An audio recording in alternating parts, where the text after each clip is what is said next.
یہ ہمیشہ سے ہے اور ہمیشہ رہے گی، یا کسی خاص وقت میں وجود میں آئی ہے اور کسی خاص وقت میں ختم ہو جائے گی؟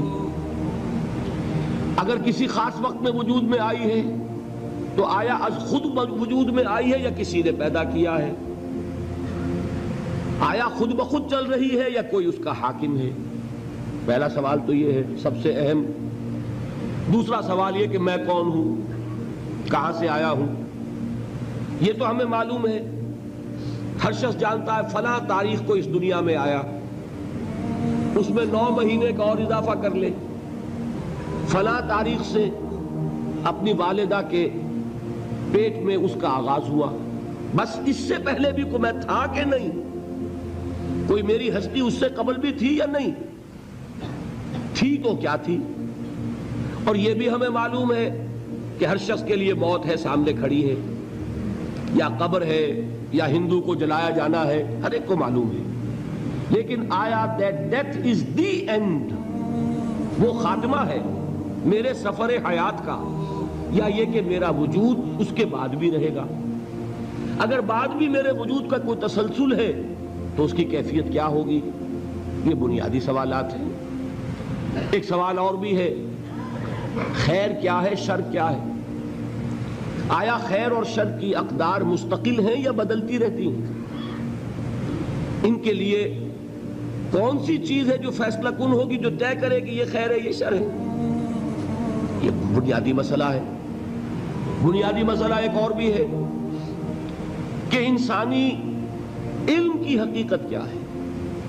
ایک تو معلومات ہمیں آنکھ سے، کان سے، جنہیں آپ ایکسٹرنل سینسز کہتے ہیں، آپ کے حواس ظاہری، کسی چیز کو چھو کر کچھ معلوم کر لیا، کسی کو چکھ کر معلوم کر لیا، کسی کو سون کر معلوم کر لیا، کسی کو دیکھا، کوئی چیز سنی، یہ 5 ایکسٹرنل سینسز ہیں۔ پھر ہمیں معلوم ہے تجربے سے کہ ہمارے اندر ایک اور شے بھی ہے جس سے ہم استدلال کرتے ہیں، نتیجہ نکالتے ہیں۔ سینس ڈیٹا جو ہے، ہمارے ان حواس سے جو معلومات حاصل ہوتی ہیں انہیں جمع تفریق کر کے نتیجہ اخذ کرتے ہیں۔ سادہ سی مثال کیا ہے، ہم نے دھواں دیکھا، آنکھ نے دیکھا صرف دھواں، فیصلہ ہم نے کیا آگ لگی ہے، حالانکہ آگ آپ نے نہیں دیکھی۔ یہ در حقیقت آپ نے یہاں فیصلہ کیا کہ جہاں دھواں ہوتا ہے آگ ہوتی ہے، لہذا جو میری آنکھ نے دھواں دیکھا ہے تو آگ ہے۔ یہ کیا ہے؟ یہ آپ کا انٹلیکچول پروسیس ہے، یہ آپ کے عقل کا دائرہ ہے۔ یہاں تک تو ہر انسان کے علم میں ہے، لیکن آیا علم کی اس سے ماورا بھی کوئی سورس ہے؟ حواس اور عقل سے بالا تر بھی کوئی ماخذ علم کا ہے یا نہیں؟ اگر ہے تو کیا ہے؟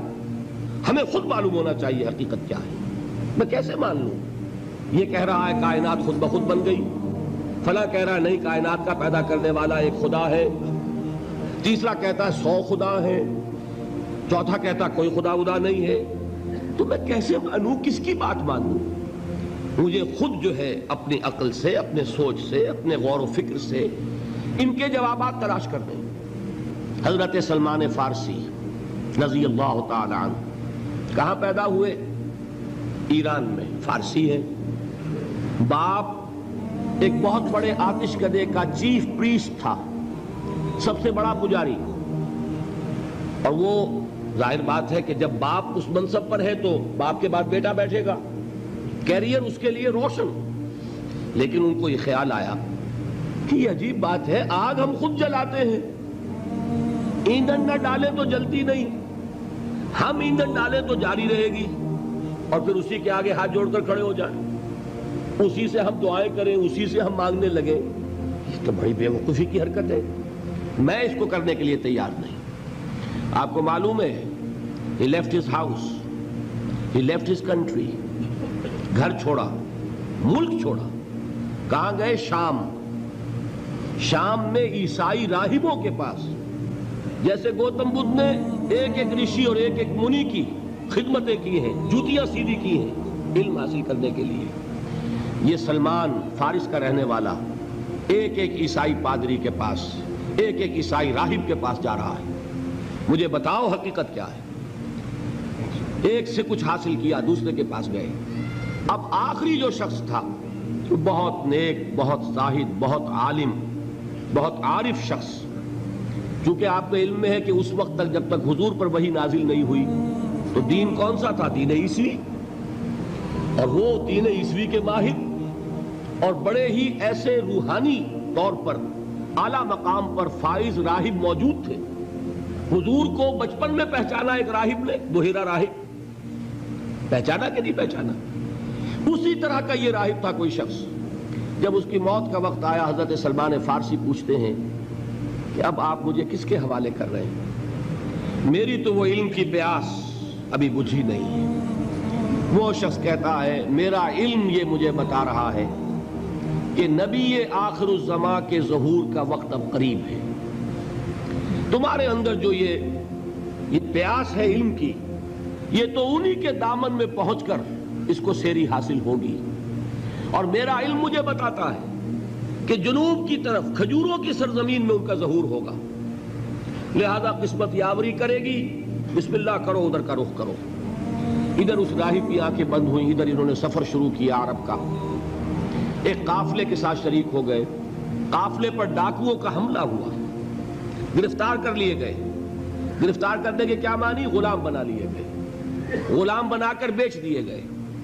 لیکن خریدار کون تھا؟ مدینے کا ایک یہودی۔ یہ ہے طلب صادق، کشاں کشاں، چاہے غلام کی حیثیت سے جا رہے ہیں مدینے، قسمت جو ہے یاوری کر رہی ہے۔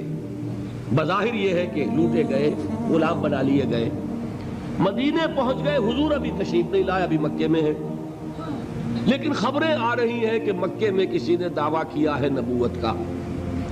اب یہ منتظر ہیں، جا سکتے نہیں کہ غلام ہیں، آزاد تو ہے نہیں کہ اپنی مرضی سے موو کریں۔ میں یہ کہا کرتا ہوں، یہ سلمان وہ شخص ہے، فارس کا سلمان، جس کے بارے میں وہ بات 100% صحیح ہے کہ پیاسا کنویں کے پاس نہیں گیا، کنواں پیاسے کے پاس چل کر آیا کہ محمد الرسول اللہ مدینے پہنچے ہیں صلی اللہ علیہ وسلم۔ اب انہیں خبر ملی، آ گئے وہ، لیکن یہ کہ بہرحال کیسے پہچانوں کہ جھوٹا ہے یا سچا نبی ہے؟ میرے لیے کیا پہچان ہے؟ راہب سے ایک سوال کیا تھا، اس نے کہا تھا دیکھو ایک پہچان میں تمہیں بتا دیتا ہوں، وہ صدقہ اور خیرات قبول نہیں کریں گے، ہدیہ قبول کریں گے۔ لہذا اب یہ چشم تصور ہی سے آپ دیکھیے کتنی منت سماجت کی ہوگی اپنے اس یہودی آقا کی۔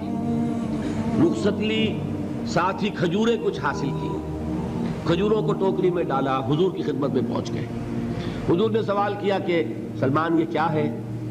عرض کیا یہ صدقہ ہے، میں آپ کے لیے لایا ہوں۔ آپ نے فرمایا نہیں، صدقہ یہ غربا کا حق ہے، تقسیم کر دو، میں صدقہ نہیں لیتا۔ کچھ دنوں کا بیچ دے کر پھر وہی کام کیا، پھر کچھ کھجوریں لے کے حاضر ہوئے۔ کیا ہے؟ یہ ہدیہ ہے، آپ کی خدمت میں میں پیش کر رہا ہوں۔ فرمایا ہاں ہدیہ میں قبول کرتا ہوں۔ فوراً ایمان لائے، قدموں میں گر گئے۔ اب آپ بتائیے کہاں سے کہاں سلمان پہنچا ہے؟